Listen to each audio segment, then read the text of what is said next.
Hey, what's up YouTube? This is Chinocomics&more. Again, my name is Chino. This is Manny. What's up, YouTube? Guys, don't forget to web click the subscribe button, Hold smash the like button. Superman punch the notification bell. And don't forget to share, guys. Ooh, ooh, ooh, ooh. Business say I'll keep on trip. Here's a buck, never not less. Calling it Christmas, baby, I'm a wreck. It's like you please, baby, I'm a wreck. Ooh, ooh, so give me keep on the road. Yeah. Yeah. You guys stick to the end. We actually have 2 teaser trailers. We actually have the whole Avengers Super Bowl trailer. Actually, Marvel called me and they said, hey, we want you to kind of put it out there to the world. You know, your channel kicks ass. So, kidding aside, we have 2 trailers for you, or we're 2 sneak peeks. So, just stick to the end, guys. Okay, guys, welcome back. I got a special video for you guys today. Yeah, we do. So, basically, you guys are getting spoiled. We have a lot of Spider-Man out here. I think we're just going to stay with the theme. Yeah, I think we pretty much keep up with that theme. So, the reason I say it's special, guys, because, you know, I'm a big fan of Spider-Man, but all these characters you see here is their first appearances. Now, the reason it's special is because this is how I managed to get my kids into comic book collecting. Yeah, so basically, if you guys haven't watched the movie, it was a great movie. And basically, all these characters appeared in the movie. Hey guys, to kind of start this off, we'll go down the list. I have Ultimate Fallout number 4, which is Miles Morales' first appearance. Then I have Edge of Spider-Verse number 2, which is Spider-Gwen's first appearance. Now, this is a reprint. It's not the first edition. Yeah, he couldn't afford the regular edition, the first print. You guys saw his last Spider-Man haul, so we had to just kind of take a second print on this one. Yeah, so you know, right now I'm kind of broke. The next book I have is Marvel Tales number 1, which is Spider-Ham's first appearance. Now, this character here was real funny in the movie, and my son loved him. Yeah, he was the big. He was kind of like me, the big chubby guy on there in the movie. He was funny. He was very cartoonish. Yeah. So again, this was probably the humor behind the movie. Yeah, I mean, he said already once, the movie was great. The next character I have here is Spider-Man Noir number 1. This is a real cool cover, and to tell the truth, guys, Marvel Tales number 1 and Spider-Man Noir number 1, I had to get these from eBay because I didn't know. No, this is a cool character. Yeah. He's more he works more in the dark. So you know, he's a relatable character to a lot of people. You know, they like that dark edge Spider-Man. Yeah, and then the next book I have, Edge of Spider-Verse number 5, which is Penny Parker's first appearance. Now, to tell the truth, I wasn't very familiar with this character, but she was pretty impactful in the movie, and she had a really sad scene, if you want to be honest. Yeah, to me, she reminded me of Tony Stark, only she didn't really wear the armor. Yeah. She kind of controlled it, so I think it was a cool addition to the movie. And then going to the last book, I know you guys probably know which that one is. That's Amazing Spider-Man 365, which is Spider-Man 2099's first appearance.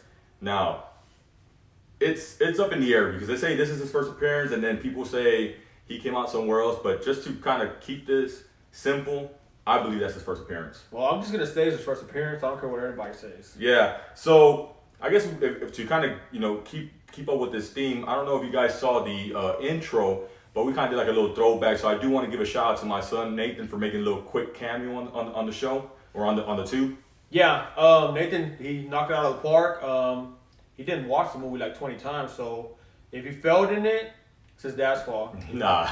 So yeah, I mean, you know, it was pretty cool kind of just give a little throwback to the movie itself, and we left a little bit of Easter eggs in there, so if you guys can kind of, you know, look into it, you'll see some pretty cool parts. But now, if we want to talk about these books, what I do want to lead to is, if I had to pick any of these 2 books that I think will hold their value in the long run, I want to say it's going to be Ultimate Fallout number 4 and Edge of Spider-Verse number 2, which is, you know, Miles Morales' first appearance and Spider-Man's first appearance.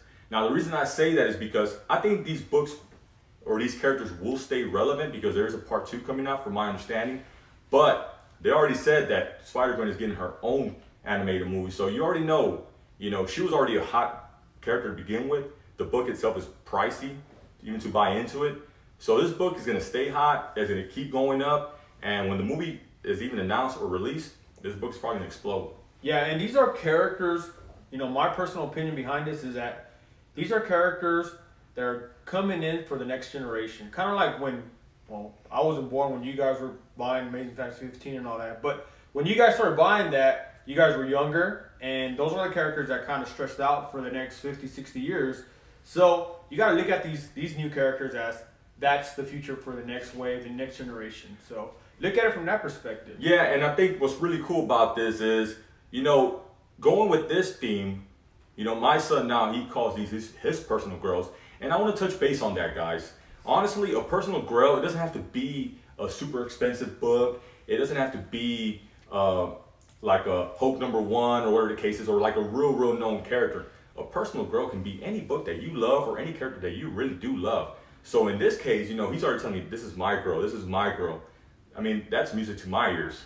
Yeah, and like Manny said, yeah, I definitely will back him up when it comes to grails. Everyone has their opinion or what they consider a grail. It's probably not even a comic book. It's probably just, you know, a good, you know, PlayStation, first PlayStation, or anything in that sort. Anything that you're collecting, you can consider a grail. Yeah. So it's pretty cool that the children are getting behind us, especially because now the wives are letting us spend more money. Yeah, and what's real funny, guys, is that, you know, my wife's always giving me a hard time, but as soon as she saw this Marvel Tales #1, she was like, oh, that book looks real cute. She's like, I wish it was a raw copy. She didn't say raw copy, but she said she wishes it was not enclosed in the case. She's like, so maybe we can read it. I told her, well, you know what? It just gives me another opportunity to buy a raw copy. Or just get the app, you know? Get the app for, I think, what is it, $9.99? I'm old school, man. I like reading my books. I like just flipping the pages, but I do appreciate a nice slab, you know. And in this case, it's a 9.2. You know, I could have gone for a 9.8, but I don't think I needed to do that. So, like, again, going back to what we talked about earlier,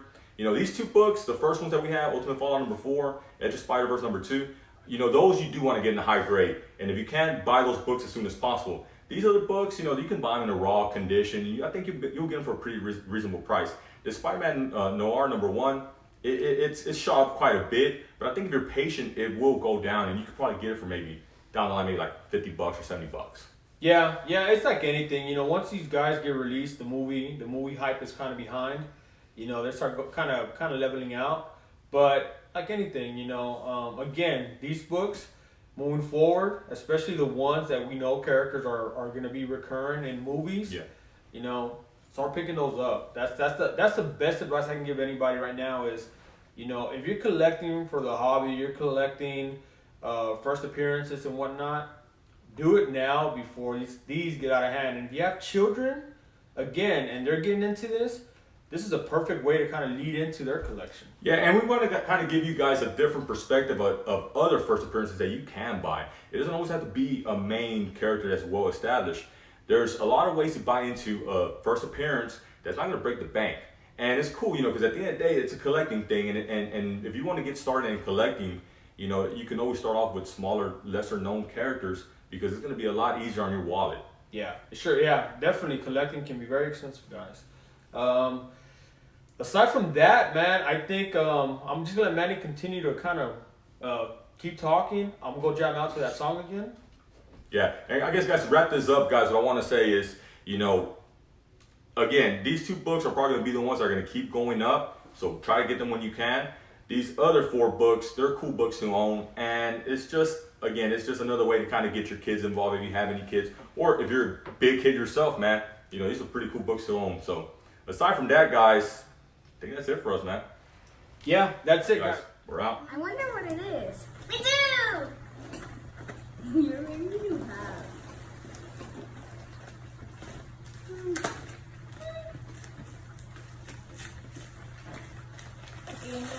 No. Rip it. Comment. What is it, Nick? It's only, it looks like a game. What is it? Dinosaur's appearance. Okay, guys, I think you guys wanted to see this. We got a lot of requests on this. CGC. CBCS. Let's see who wins.